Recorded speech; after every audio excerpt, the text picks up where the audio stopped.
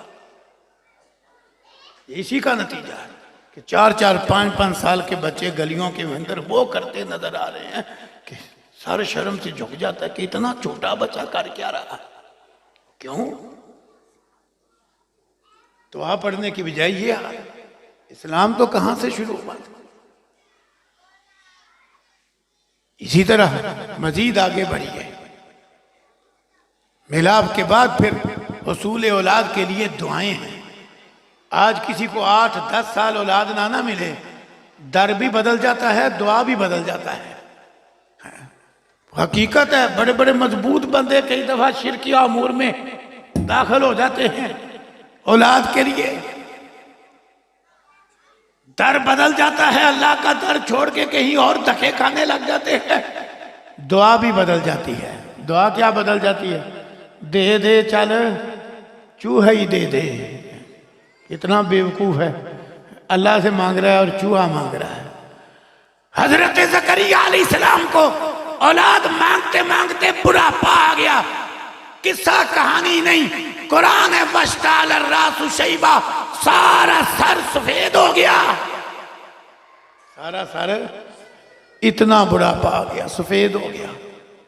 لیکن دعا کیا کر رہے ہیں آخر تک؟ ربی حبلی من لدنک ذریۃ طیبہ۔ یہ نہیں کہا دے دے چل چوہا ہی دے دے، نہیں، اے میرے رب مجھے اپنی جناب سے پاکیزہ ستھری نیک صالحہ اولاد عطا فرما۔ ابراہیم علیہ السلام بیٹا مانگتے مانگتے، اولاد مانگتے مانگتے پورے ہو گئے، نہ در چھوڑا نہ دعا بدلی، ربی حبلی من الصالحین، در بھی اللہ کا، اے میرے رب مجھے عطا فرما۔ کیا عطا فرما؟ نیک اولاد۔ اللہ اکبر، نیک اولاد، ربی حبلی من الصالحین، نیک اولاد، نہ در بدلا نہ دعا بدلی۔ اللہ اکبر۔ آج کیا کرتا ہے؟ در بھی بدل جاتا ہے اور دعا بھی، دے دے چل چوہا ہی دے دے۔ چوہا کیا کرے گا؟ چوہے تو پہلے ہی بڑے لگے پھرتے۔ آج کے دور کے فتنوں پہ تو ایک خطرناک فتنہ چوہے ہیں جو قابو ہی نہیں ہوتے، تو یہ پھر چوہا ہی مانگ رہا ہے۔ اللہ اکبر، دے دے چل چوہا ہی دے دے۔ نہیں، نہ در بدلا نہ دعا بدلی۔ تو اس لیے دعائیں کیا کرو؟ یا اللہ نیک اولاد عطا فرما۔ یہ 2 نبیوں کی مثال دی ہے، عباد الرحمن کی بھی مثال سن لو۔ اللہ اکبر۔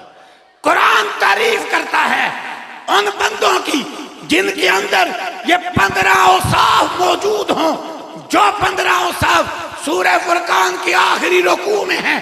ان میں ایک وصف کیا ہے؟ والذین یقولون ربنا ہب لنا من ازواجنا وذریاتنا قرۃ اعین وجعلنا للمتقین اماما۔ فرمایا رحمان کے پیارے بندے وہ ہیں جو دعائیں کرتے ہیں، اے ہمارے رب ہمیں ہماری بیویوں سے اور ہماری آل اولاد سے آنکھوں کی ٹھنڈک عطا فرما اور ہمیں متقیوں کا امام بنا دے۔ رحمان کے بندوں کی دعا بھی کیا ہوئی کہ نیک اولاد، آنکھوں کی ٹھنڈک اولاد۔ اللہ اکبر۔ دعائیں کرتے کرتے وہ وقت آ گیا کہ اللہ نے بیٹا دے دیا یا بیٹی دے دی.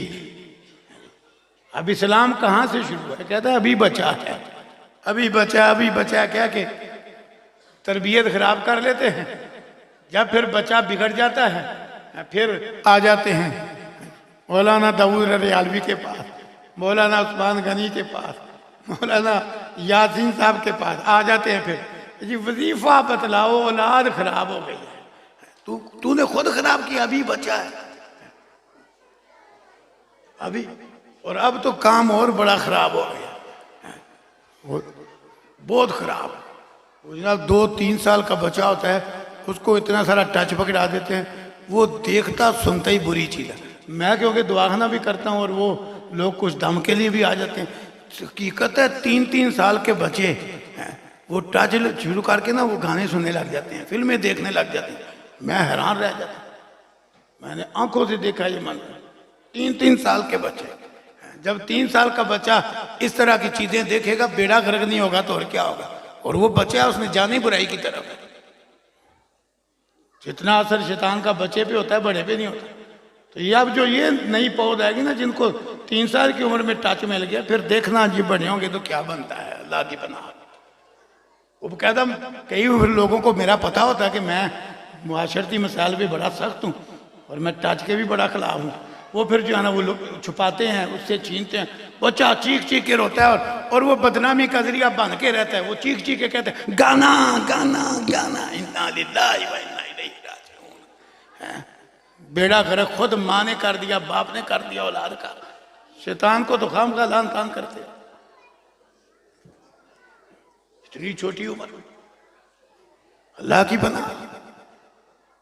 بہرحال ابھی بچہ ہے نہیں، وہ وقت آ گیا، بیٹا آ گیا، بیٹی آ گئی. اسلام کہاں سے شروع ہوا ہے؟ کیوں جی جو ہی بچہ دنیا میں آئے تو پہلا حکم کیا ہے؟ گھٹی ہے تو کسی نیک شخص سے دلواؤ اور ساتھ اس کے دائیں کان میں اذان کہلواؤ. بچے کو تو پتہ ہی نہیں مجھے گھٹی دینے والا نیک ہے کہ بد ہے. یہ دراصل ماں باپ کی تربیت ہو رہی ہے کہ جب گھٹی اچھے شخص سے دلوا رہے ہو نا تو اس کو اچھا بنانا. اس کے دائیں کان میں اذان کہو.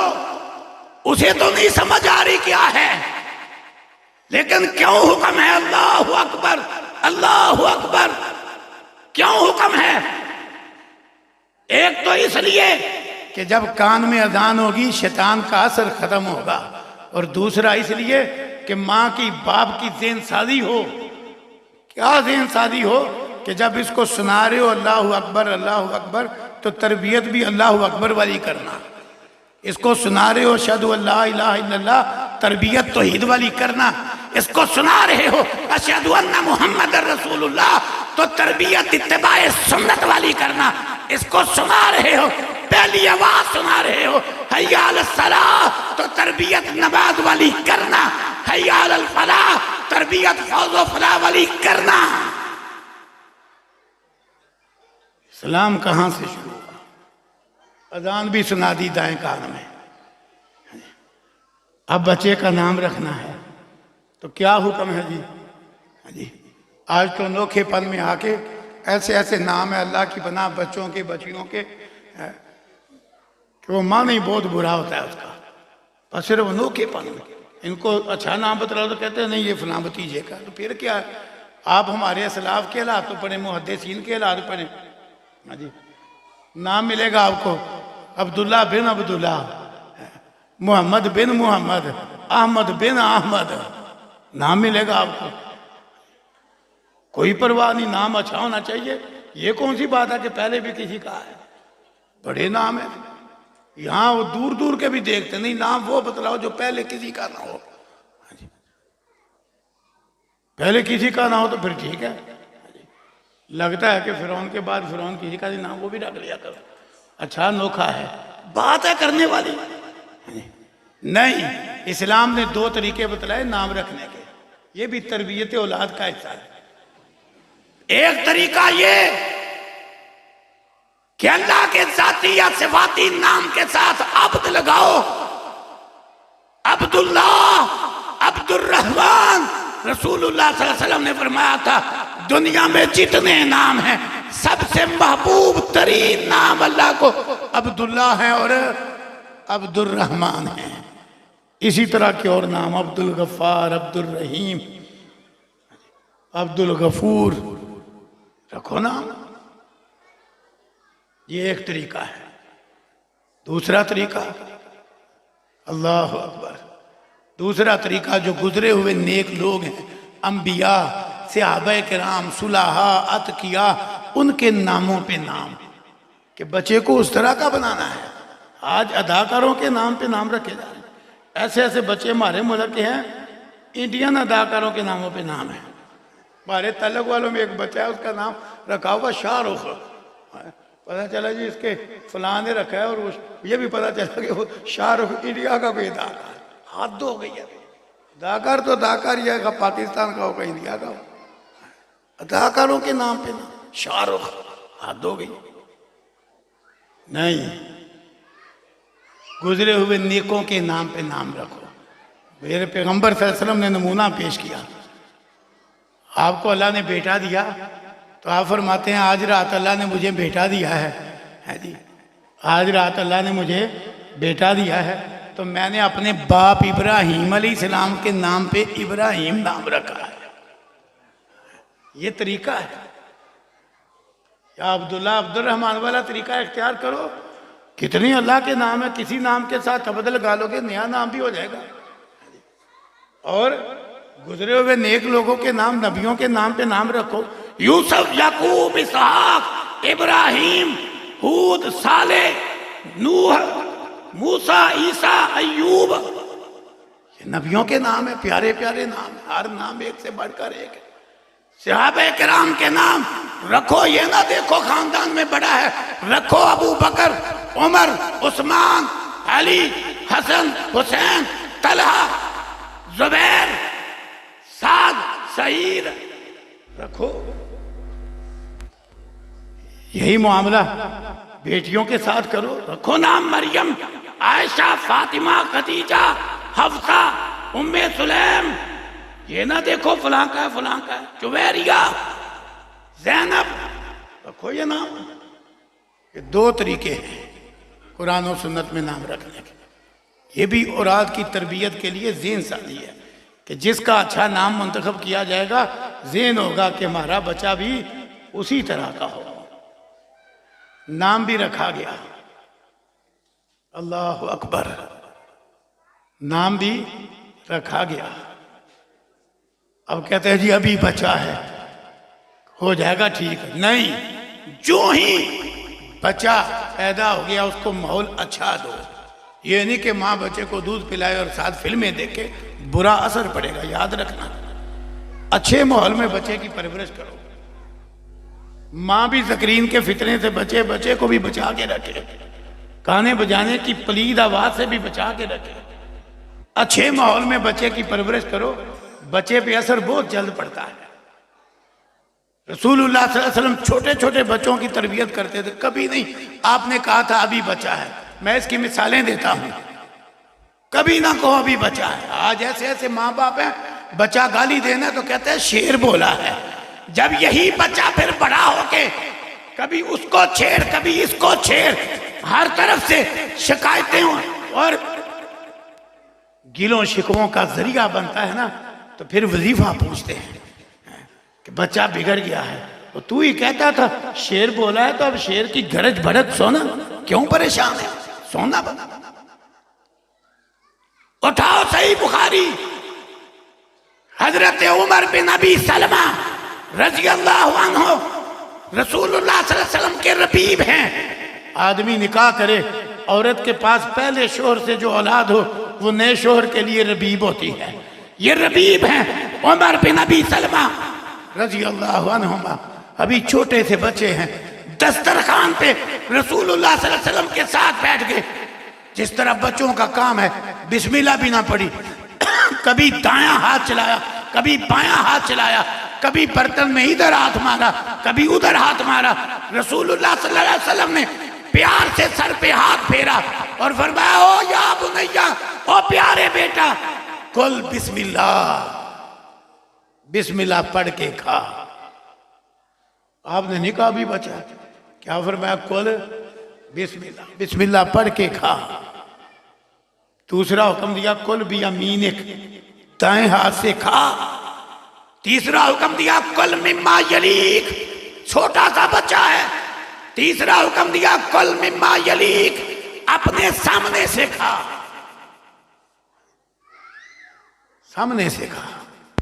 آج کئی لوگ یہ کہہ کے بھی کوتاہی کرتے ہیں کہ بچہ کون سا مکلف ہے، وہ بچہ تو مکلف نہیں، تم تو مکلف ہونا، بڑے کی ذمہ داری ہے۔ دوسری مثال سنیے، صحیح مسلم کے اندر حدیث موجود ہے، دیگر کتب حدیث میں بھی ہے، صدقے کی کھجوروں کا ڈھیر لگا ہے، تم کہتے ہو ابھی بچا ہے، آپ کا ننھا نواسا آیا، ڈھیر سے ایک کھجور اٹھا لی، منہ میں ڈال لی۔ رسول اللہ صلی اللہ علیہ وسلم فرماتے ہیں، صحیح البخاری میں بھی ہے، کخ کخ، اسے کخ کخ بھی پڑھا گیا ہے، کلمہ سجر ہے، چھڑک کا کلمہ ہے، کخ کخ، چھڑکا بچے کو، جس کا مطلب یہ تھا باہر نکال کھجور۔ بچے کو سمجھ نہیں آئی، بچہ چھوٹا تھا، آپ نے انگلی مبارک داخل کر کے کھجور بچے کے منہ سے نکال لی، اور ساتھ بڑے پیار سے کیا فرمایا؟ او بیٹا تجھے پتا نہیں محمد اور اس کی آل پہ صدقہ حرام ہے۔ آپ نے بچے کو بھی نہیں کھانے دیا۔ آج ہم پرواہ ہی نہیں کرتے، بچہ ختم شریف کی شے لے آئے، بچہ کوئی اور بدعت کے موقع کی شرینی لے آئے، بچہ لاٹری نکال کے لے آئے، بچہ ہے نہیں، وہ بچہ ہے، تم نہیں بچے، تمہاری ذمہ داری ہے تربیت۔ اس کے رگو ریشے میں یہ بات بیٹھ جائے کہ اس طرح کی چیز نہیں کھانا۔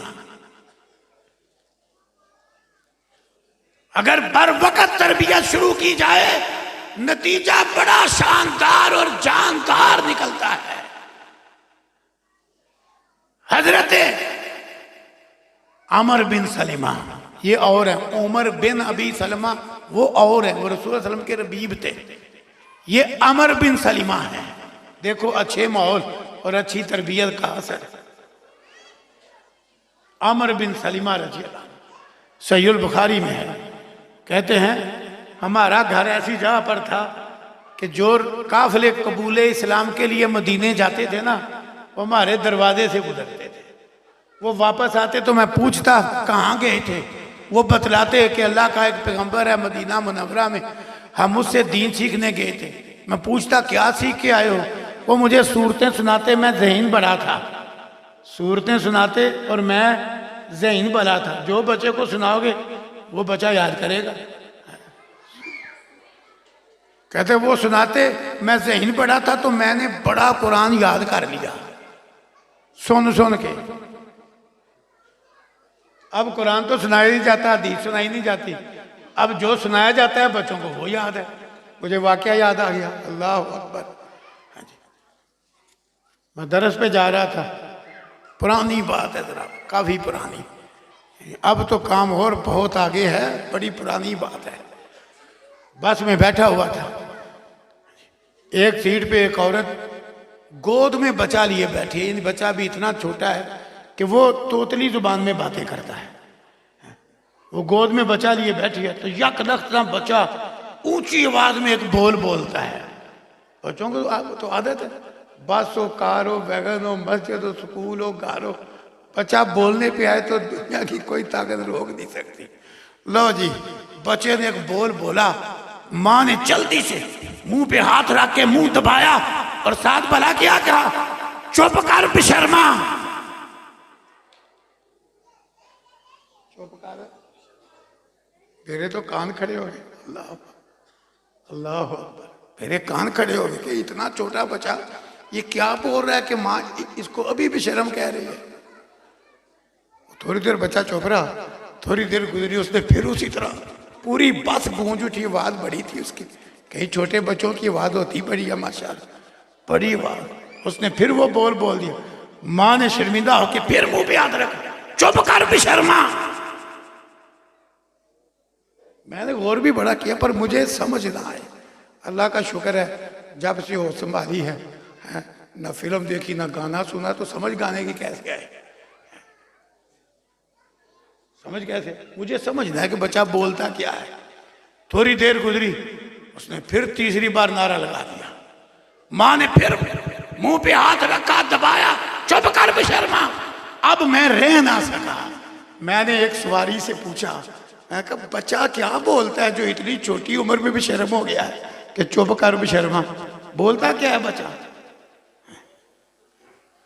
اب اس سواری نے بتلایا کہ بچہ گانا بولتا ہے, اور گانا بھی واہ یاد قسم کا. اس لیے ماں کو شرم آتی ہے تو وہ منہ پہ ہاتھ رکھ کے کہتی ہے چپ کر بے شرما. وہ گانا بولتا ہے. کیوں اس سواری نے مجھے وہ گانا بول کے سنایا بھی کہ یہ بولتا ہے بچہ, تو واقعی استغفر اللہ واہ یاد گانا. تو وہ گود میں بچہ بولے. تو میں نے تو پھر اس سواری سے کہا, میں نے کہا بشرم ماں ہے جس نے سنایا اور یاد کروایا, وہ بیچارہ تو بھی چھوٹا تھا, وہ کہاں بیچارہ. اب جو سنانا ہے اس نے وہ بولنا ہے. وہ بچے کو سنایا گیا ہے تو وہ بول رہا ہے. اب وہ بچہ اللہ اکبر عمر بن سلمہ 6 سال 7 سال عمر ہے.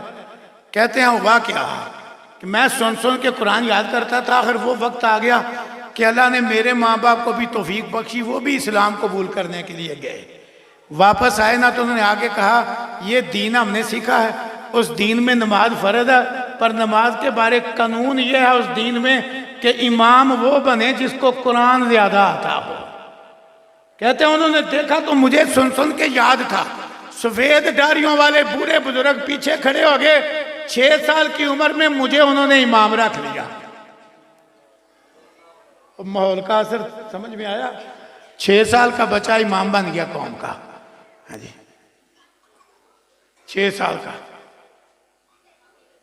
کہتے ہیں میں اتنا چھوٹا تھا کہ میرے اوپر کپڑا ایسا تھا جس کو جوڑ لگا ہوا تھا. میں نماز پڑھاتے پڑھاتے سجدے میں گیا نا تو وہ جوڑ ذرا کھل گیا اور سطر بھی میرا ننگا ہو گیا. تو ایک عورت پیچھے سے گزری تو اس نے آواز لگائی اپنے قاری صاحب کا سطر تو چھپاؤ. تو کہتے ہیں پر غریبی اتنی تھی, وہ جوڑ والا کپڑا ہی تھا. تو کہتے ہیں پھر میرے مقتدیوں نے نا, معلوم ہوا مقتدیوں کے ذمہ ہے امام کی خدمت. مقتدیوں نے نا پھر آپس میں تعاون اکٹھا کر کے میرے لیے نیا جوڑا خریدا. کہتا ہے میں اس سے پہلے کسی شے پہ اتنا خوش نہ ہوا جتنا نئے جوڑے پہ خوش ہوا کہ امام کو 6 سال کے امام کو نیا جوڑا مل گیا. اللہ اکبر. تو بہرحال کہنے کا مطلب یہ ہے اتنا چھوٹا بچہ اور امام. اور سنن نبی داؤد کی روایت میں ہے, وہ عمر بن سلمہ کہتے ہیں میں اس وقت سے اپنی قوم کو نمازیں بھی پڑھا رہا ہوں, خطبے بھی دے رہا ہوں, ہوتا ہے کہ ان کے جنازے بھی پڑھا رہا ہوں. اس وقت سے. یہ اچھے ماحول کا نتیجہ ہے. آج 6 سال کا بچہ, اللہ اکبر, اس کو گانے یاد ہے قرآن نہیں یاد. ہاں اللہ ماشاءاللہ وہ اچھے ماحول کا ہو تو آج بھی کئی 6 سال کے بچوں کو بڑا قرآن یاد ہے. لیکن ماحول اچھا ہو تو بچہ آج بھی وہی ہے, ماحول کی بات ہے. پھر رسول اللہ صلی اللہ علیہ وسلم نے کیا فرمایا, مرو اولادکم بالصلاۃ وہم ابناء 7 سنین. آج بچہ سکول میں تو 2.5 سال کا جا رہا ہے, 3 سال کا جا رہا ہے, لیکن جب نماز کی باری آتی ہے ماں بھی کہتی ہے, باپ بھی کہتا ہے, اور سکول والے بھی کہتے ہیں بھلا اتنے چھوٹے بچے کو نماز کی اور قرآن کی کیا ضرورت ہے. اسے بزم ادب کے نام پہ فلمیں دکھلانے کی اور ڈرامے یاد کروانے کی ضرورت ہے, لیکن چھوٹے بچے کو ضرورت نہیں تو نماز کی نہیں اور قرآن کی نہیں. آپ نے کیا حکم دیا, بچہ 7 سال کا ہو جائے اسے نماز کا حکم دو, اگر 10 سال کا ہو کے بھی نہ پڑھے تو پھر کچھ مرمت بھی کرو, بناؤ نمازی. یہ اسلام کی تربیت ہے. آخر میں 2 باتیں عرض کرتا جاؤں اور مضمون سمیٹوں. ایک بات یہ کہ اولاد کو اگر جہنم سے بچانا ہے نا, چند چیزوں کی ضرور تربیت کریں ماں باپ, اس میں معمولی کوتاہی نہ کریں. نمبر 1, ایمان اور توحید بچے کو اچھی طرح سمجھائیں. عقیدہ اتنا مضبوط کر دیں. ہر علاقے میں خوبیاں بھی ہوتی ہیں, کمی کوتاہی بھی ہوتی ہے. عرب کی خوبیوں میں ایک بہت بڑی خوبی یہ ہے کہ عرب کے عوام کی جو توحید ہے نا، وہ جی چاہے تو ہمارے علماء کی توحید سے بھی مضبوط ہو. ہاں، توحید کی اتنی تربیت ہے. شیخ عبد الغفار المدنی حفظہ اللہ نے مجھے واقعہ سنایا کہ ہم مدینہ یونیورسٹی پڑھتے تھے، ایک کار میں بیٹھ کے ڈرائیور عربی تھا، تو ایک علاقے میں جانا تھا، تو ہم نے پوچھ لیا کتنی دیر میں پہنچیں گے. دیکھو ذرا بات سننے والی ہے، کتنی دیر میں پہنچیں گے، یہ ڈرائیور سے پوچھ لیا. تو وہ عربی ڈرائیور اس بات کا بھی اتنا غصہ کر گیا، کہتا ہے تم گاڑی سے نیچے اتر جاؤ. ہم نے کہا کیا ہوا ہے، اتنا ہی پوچھا ہے کتنی دیر میں پہنچیں گے. وہ کہتا ہے یہ کتنی دیر میں پہنچیں گے یہ غیب کا علم ہے، غیب اللہ جانتا ہے، تم مجھ سے پوچھ رہے ہو کتنی دیر میں پہنچیں گے. سمجھ آئی عقیدے کی؟ اسے اتنا بھی نہیں برداشت کیا. اب کیوں؟ وہاں سکولوں کے اندر توحید پڑھائی جاتی ہے. ہمارے سکولوں میں تو شرک پڑھایا جاتا ہے، چھوٹے چھوٹے بچوں کو گانج بگج کی کہانیاں پڑھائی جاتی ہے، توحید نہیں پڑھائی جاتی. وہاں چھوٹے چھوٹے بچوں کو توحید بڑی سمجھائی جاتی ہے، عقیدہ بڑا سکھلایا جاتا ہے. تو پہلا کام، اگر اولاد کو جہنم سے بچانا چاہتے ہو، عقیدہ مضبوط کرو. آج اہل توحید کے بچے شرکیہ بول بولتے ہیں. بچہ اہل توحید کا بولتا کیا ہے؟ میری قسمت کی دیوی، یہ تو ہندوؤں کا پلید عقیدہ ہے. بچہ اہل توحید کا بولتا کیا ہے؟ میرے مقدر کا ستارہ آج کر چڑھا ہوا ہے. یہ تو لات منات عزا ہبل کے پجاریوں کا پلید عقیدہ. ستارے کا قسمت سے کیا تعلق ہے؟ دیوی کا قسمت سے کیا تعلق ہے؟ یہ ہندوؤں کے بول، لات منات عزا ہبل کے پجاریوں کے بول. بولتا کون ہے؟ اہل توحید کا بچہ.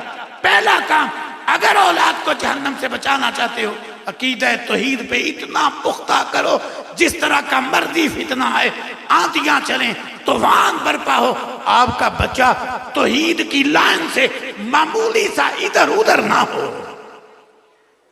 ہم نے ایسے ایسے لوگ دیکھے ہیں. ہمارے ایک نمازی بیمار ہو گئے، تربیت توحید پہ پختہ ہو نا تو بندہ بڑا ہی مضبوط ہو جاتا. وہ بیمار ہو گئے، کسی دوائی سے آرام نہیں آ رہا. کسی دم والے نے نا ان کو ایک نسخہ بتلایا. دیکھو توحید والے، اللہ اکبر، ہماری محمدی مسجد کے نمازی تھے وہ. کسی دم والے نے وظیفہ بتلایا کہ یوں کرو، سورہ یوسف روزانہ فجر کے بعد سنو، پر سنو قاری عبد الباسط مصری کی آواز میں. بات سنو، بڑی مزیدار بات ہے. میں پتہ لینے کے لیے گیا، دیکھو چے جا کے وہ مجھ سے مسئلہ پوچھتے. انہوں نے مجھے اپنا واقعہ سنایا. کہتے ہیں میرے پاس ایک بندہ دم درود کرنے والا آیا، تو آگے کہتا ہے کہ جی آپ کا علاج اس میں ہے کہ آپ روزانہ فجر کے بعد سورہ یوسف پڑھیں، سنیں، لیکن آواز قاری عبد الباسط مصری رحمہ اللہ کی ہو اور کسی کی نہ ہو. کہتا ہے میں نے اسے کہا میں مر جاؤں گا پر تیرے نسخے پہ عمل نہیں کروں گا کہ سورہ یوسف تو ٹھیک ہے، قرآن ہے، لیکن یہ جو تو شرط لگا رہا ہے کہ آواز قاری عبد الباسط مصری کی ہو، یہ شرک کی بو آ رہی ہے. اس کی آواز کیوں ہو؟ بات بھی باقی بزرگوں کی صحیح کہ اس کی آواز کیوں ہو؟ علاج کرنا ہے تو آواز اس کی ہو. علاج تو قرآن سے کرنا ہے تو قرآن پہ آواز شاہ انصاف کی ہو. آواز یہ قاری اسلم صاحب نام کی عبد الباسط، یہ قاری عبد الباسط صاحب کی ہو. تفسیر تو قرآن کی ہونا ہے، یہ شرط کیوں جی قاری عبد الباسط مصری کی آواز ہو؟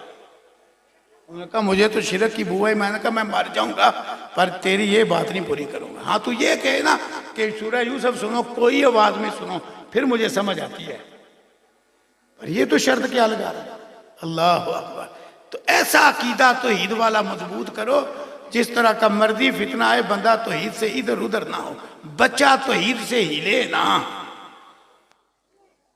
ایک دوسرا کام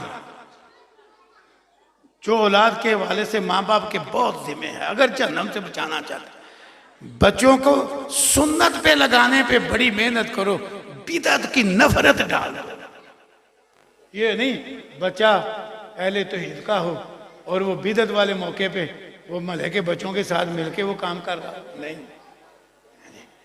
اتباع سنت پہ لگا دو، بدعت کی نفرت اس کے رگو ریشے میں سرایت کر دو اگر بچہ جہنم سے بچانا چاہتے ہیں.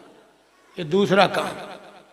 تیسرا کام، ناظرۃ القرآن، ترجمۃ القرآن، نماز، دعائیں، ضروری صورتیں زبانی. چلو سارے بچے حافظ نہیں بن سکتے، لیکن قرآن کا ممکنہ حد تک حصہ زبانی، اوپر سے دیکھ کے بھی پڑھنا آئے، زبانی بھی آئے، اچھے تلفظ سے آئے.